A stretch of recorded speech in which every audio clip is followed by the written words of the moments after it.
A pleasure to meet y'all at last, and welcome back to Nerf Secret Revealed Aftersought. And now for today's selection here, I might as well talk about the little one right here. Out of all Rivals blasters, this is the Knockout.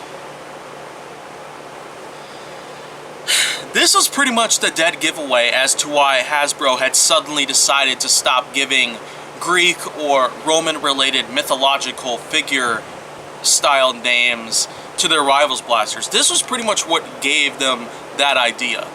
This was the first ever outing of a blaster that did not have that kind of name styling, and I was really surprised to see that Hasbro decided to just not take that into effect.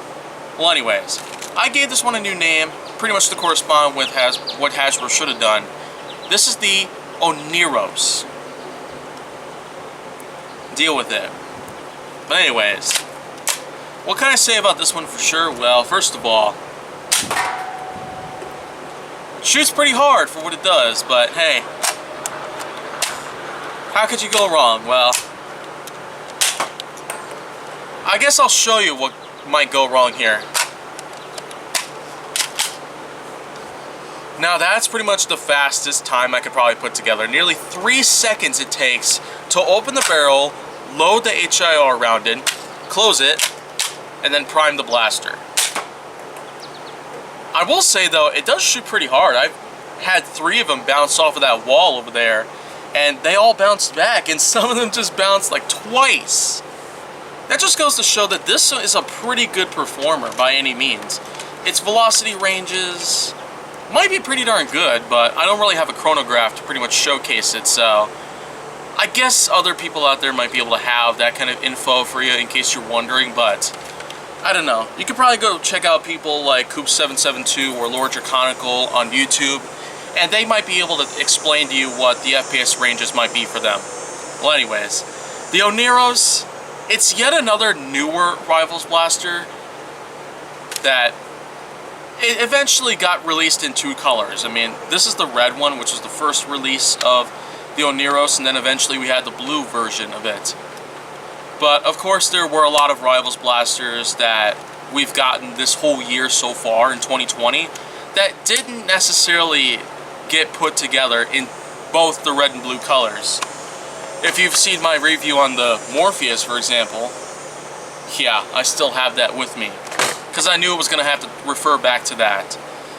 Then basically, this one right here was not necessarily released in both the red and blue color schemes. Only blue, for example. And there were a few other Rivals blasters that I will eventually talk about that also had that same kind of problem, but other than that, their names were different, which was really a problem. So that's 2 things for the price of 1 right there. The Morpheus, though, was pretty darn good for what it was, though. So I guess I could probably spare it of the enormous level of criticism that I could give to it. And instead, I'll just focus it right here. The Oneiros. This is pretty much why most of the Rivals blasters that we've gotten in the last year or so have had their names different from what they should have been. Well, I guess if there's one good thing I might want to find out, then well, it'd be the usage of Invisibullets.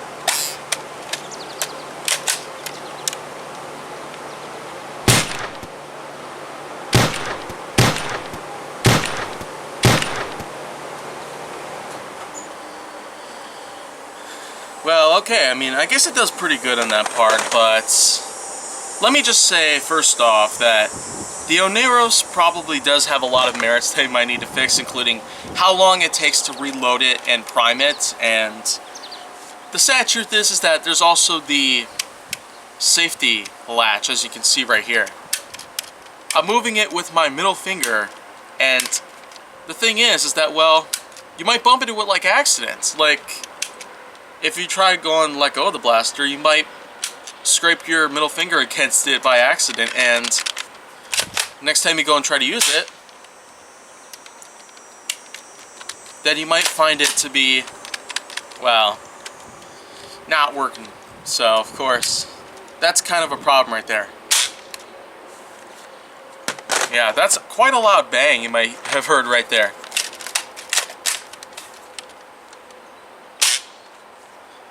So, yeah, I mean, that's just kind of on par with how loud the Mega Centurion is, for example, and a few other blasters. And all this talk about loud kind of makes me want to refer back to yet another Rivals blaster that I talked about some time ago. The Atlas. Yes!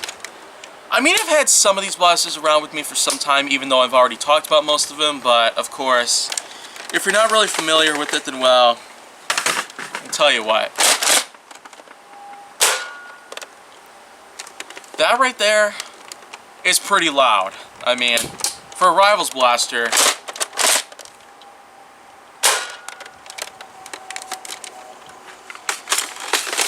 I can't really stress that enough. I mean, some people out there who might actually be wanting to look for something that can be rather stealthy, it might not work for them. And the reason being that there's a lot of plastic in these things, so of course you can't expect some loud noises to come about, but yeah, I just felt a little bit of recoil as well. So loud noise and recoil, I guess that kind of justifies what the power level of the Oneiros itself might turn out to be, but in general, with the kind of movement that you can see every time you pull the trigger, I mean, it's not at all like the power of that of a real handgun where the recoil can be pretty powerful, but that kind of does give me that kind of scary thought to the fact that, well, this can relate to a real handgun pretty easily. So, the Oneiros is a pretty good blaster though, nonetheless. I really would want to lay off the criticism of it, but I just need to be honest about it.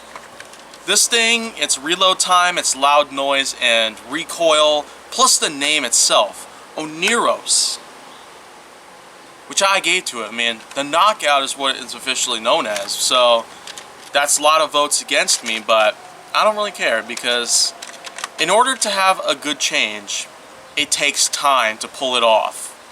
Let that be a pearl of wisdom to you for anyone who's wanting future references. Well, anyways, that's pretty much all that I have to disclose about the Oneiros, and well, you can check out my reviews on the Atlas and the Morpheus as well. But if you want to see more, go down to my channel. Make sure that you like, subscribe, comment, follow me on social media, and stay on the Hollywood side.